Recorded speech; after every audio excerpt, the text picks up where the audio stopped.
Hello guys, welcome to BCS Soft Tech. Today we are going to learn about an important concept in C programming that is called identifiers. So, what is an identifier? Before we start programming, we need names for different elements in our program. These names are called as identifiers. In simple words to tell you all, an identifier is a name given to a program element such as variables, functions, arrays, structures, unions, enumerations, and labels. Okay, think like every student in class has their name. Similarly, every variable and function in a C program needs a name so that the compiler can identify it easily. So these names are called as identifiers.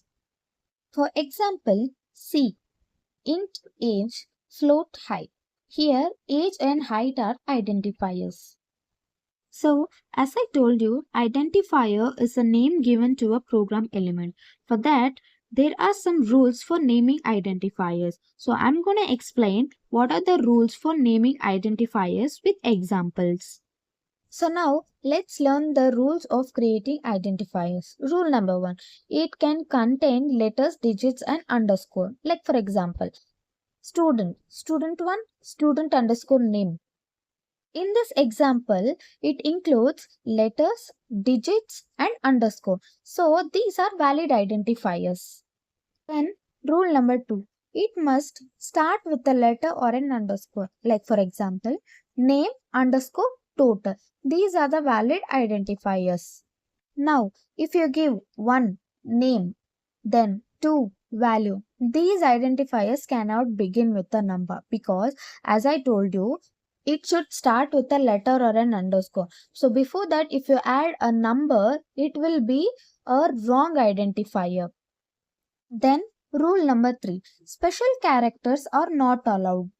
Like for example, incorrect examples, student at, total as, marks percentage. These are all incorrect examples. Only underscore is allowed. Then rule number 4, C is a case sensitive. Like for example, SUM, SUM, SUM, like sum all in small case. Then SUM, only starting S is capital and then everything is capital.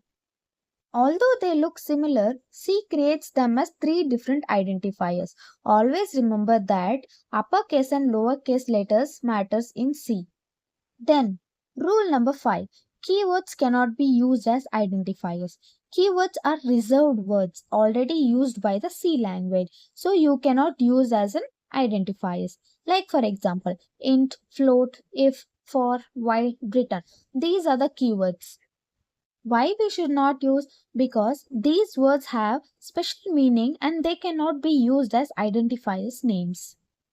Then I have given you 4 important points to remember, like use meaningful names. Instead of int A, if you give int student age, this makes your code easier to understand because it distinguishes between uppercase and lowercase letters. Length of an identifier can be up to 31 significant characters depending on the compiler, and use underscore for best consideration and best practice. So, I have given a small example for an identifier in C program. Now, hash include studio.h, int main. So, as I told you, every C program starts with main function and then int age is equal to 20, float height is equal to 5.6, character name 20 is equal to Alice. Print name percentage yes name return 0. So in this example program, age, height, name, main. So these are all the identifier. All these names helps to the compiler to identify different elements of the program. So let's make a small summary of today's topic. An identifier is a name given to a program element. It helps the compiler identify variable functions, arrays and other components. It also contains letter, digits and underscore. It cannot start with a digit. Special characters are not allowed. Keywords cannot be used as identifier. Meaningful identifiers makes programs easy and understand to read and maintain. Okay, good programming starts with good naming and Choosing clear and meaningful identifier make your code professional and easy to understand. Thank you guys. In the next topic, we will learn about keywords in C programming. So do subscribe and like for more videos. Thank you all.